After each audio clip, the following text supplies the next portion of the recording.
సదాకాలము నా గురి యెహోవా యందు నా గురి అయ్యా నీ మీద నా గురి నిలుపుచున్నాను.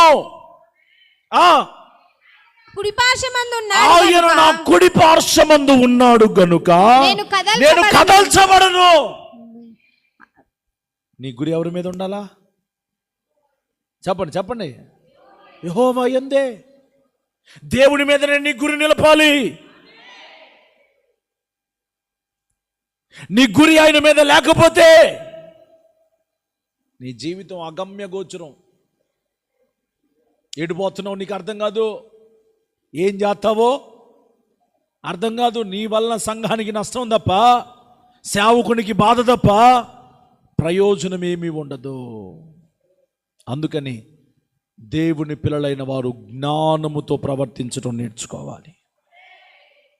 ఆమేన్. గురిని